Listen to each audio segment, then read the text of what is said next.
ቶኒ ክሩዝ የሱ ምርጥ ቅጣት መቺዎችን በደረጃ እንዲህ አስቀምጧል።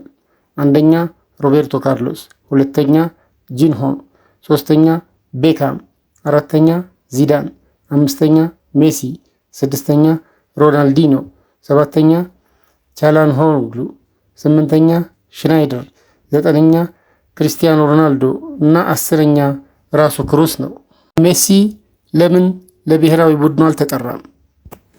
የአርጀንቲና ብሔራዊ ቡድን የምንጊዜም ከፍተኛ ጎል አስቆጣሪና አምበል የሆነው ሊዮኔል አንድሬስ ሜሲ አርጀንቲና ከኡራጓይ እና ከብራዚል ጋር ላለባት የዓለም ዋንጫ ማጣሪያ ስብስብ ውስጥ ሳይካተት መቅረቱ ይታወቃል።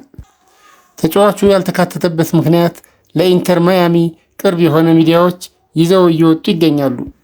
ሜሲ ከትላንት በስቲያ ሌሊት ከአትላንታ ዩናይትድ ጋር ሙሉ 90 ደቂቃ ተጫውቶ ጎልም አስቆጥሮ የነበረ ቢሆንም በጨዋታው የመጨረሻ ደቂቃዎች አካባቢ የጡንቻ ህመም አጋጥሞት ምቾቱን ነስቶት እንደነበር ለማወቅ ተችሏል። በመቀጠልም ትላንት ማለዳ ጉዳት እንዳለበትና እንደሌለበት ለማረጋገጥ በተደረገ ምርመራ መጠነኛ የጡንቻ ህመም እንዳጋጠመው ለማረጋገጥ ተችሏል። ከሐኪሞቹም እዚህ ቆይቶ ቢያገግም እንደሚሻለው ምክር የተሰጠው ሲሆን በስተመጨረሻም ከአርጀንቲና ብሔራዊ ቡድን ጋር በማውራት እዚህ ውሳኔ ላይ ተደርሷል። ሜሲ በኢንስታግራም ስቶሪው ላይ በመጨረሻዎቹ ወሳኝ ጨዋታዎች ላይ መጫወት ባለመቻሉ ማዘኑን ገልጾ ካለበት በመሆን እንደማንኛውም ደጋፊ ቡድኑን እንደሚያበረታታ አሳውቋል። የ2024-2025 የውድድር ዘመን የአውሮፓ ሊጎች ከፍተኛ ግብ አስቆጣሪዎች ሰንጠረዥ ግብፃዊ ኮከብ መሐመድ ሳላህ እየመራ ወደ ሀገራት ጨዋታዎች አምርተዋል። ሙሉ ሰንጠረዡን እናያለን። አንደኛ መሐመድ ሳላህ 27 ጎልና 54 ነጥብ። ሁለተኛ ሮበርት ሌዋንዶውስኪ 22 ጎልና 44 ነጥብ።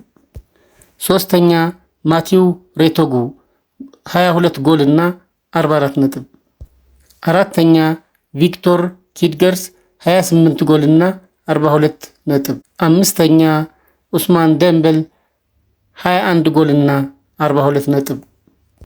ስድስተኛ ሃሪ ኬን 21 ጎልና 42 ነጥብ። ሰባተኛ ኤርሊንግ ሃላንድ 21 ጎልና 42 ነጥብ።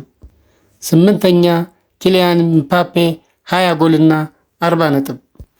ዘጠነኛ ሚካ ቤሬዝ 22 ጎልና 38.5 ነጥብ።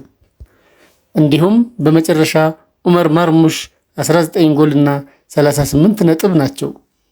ማንቸስተር ዩናይትዶች የአጥቂ መስመራቸውን ለማጠናከር እየሰሩ ሲሆን የኢንትራንክ ፍራንክፈርቱን ፈረንሳዊ የፊት መስመር ተጫዋች ሁጎ ኤክቲኬ እና ስሎቬኒያዊ የአርቢ ሌፕዚግ አጥቂ ቤንጃሚን ሴስኮን እየተከታተሉ ይገኛሉ።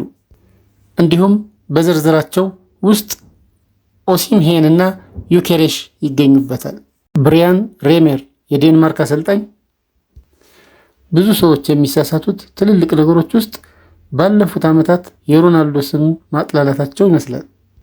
ሁሌ ግብ በሚሞክሩበት ጊዜ ምንጊዜም ግብ አስቆጥሮም ዝም ያስብላል።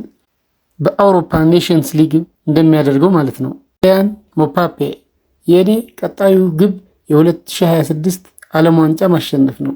ይህም ማሸነፍ የምፈልገው ስለሆነ ነው።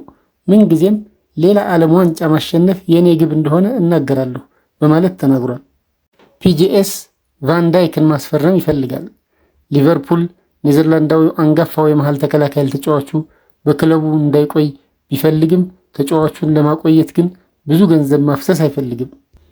ፒጂኤስ ለመሃል ተከላካዩ ምርጥ ጥያቄ አቅርቧል።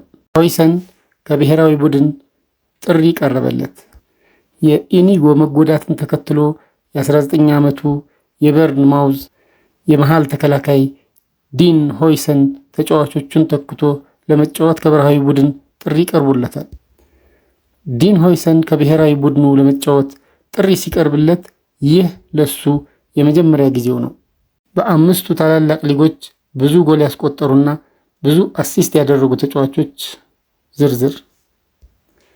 ብዙ ጎል ያስቆጠሩት አንደኛ ሳላህ 27 ጎል፣ ሁለተኛ ሌዋንዶቭስኪ 25 ጎል፣ ሶስተኛ ሪቴጉ 22 ጎል፣ ሲሆኑ አሲስት ደግሞ ሳላህ 17፣ ያማል 11፣ ዊርዝ 10፣ ሳካ 10 እና ሮቢንሰን 10 ናቸው። ሉካ ሞድሪች በማድሪድ መቆየት ይፈልጋል። ክሮሺያዊው የመሃል ሜዳ ተጫዋች ሉካ ሞድሪች በሪያል ማድሪድ ቤት መቀጠል እንደሚፈልግ ተገልጿል። የ39 ዓመቱ ሉካ ሞድሪች በሚቀጥለው የውድድር ዘመን በሪያል ማድሪድ የመጀመሪያ ስብስብ ውስጥ ተካቶ መቆየት እንደሚፈልግ ተነግሯል። ሉካ ሞድሪች ከተለያዩ ክለቦች ትልቅ ገንዘብ የሚያስገኙ የዝውውር ሂሳቦች ቀርበውለት ውድቅ በማድረግ ሎስ ብላንኮዎቹ መቆየት ምርጫው ማድረጉ ይታወሳል። ወደ ቶተንሃም እንደሚመለስ ይሰማኛል። ፖቼቲኖ አርጀንቲናዊው አሰልጣኝ ማውሪሲዮ ፖቼቲኖ ወደፊት የቀድሞ ክለባቸውን ቶተንሃምን በድጋሚ ማሰልጠን እንደሚፈልጉ ገልጸዋል። ቶተንሃምን ከለቀቁ 6 ዓመታትን ያስቆጠሩት አሰልጣኝ ማውሪሲዮ ፖቼቲኖ ከዓመታት በኋላ ውስጤ አሁንም ወደ ቶተንሃም መመለስ ይፈልጋል ሲሉ ተናግረዋል።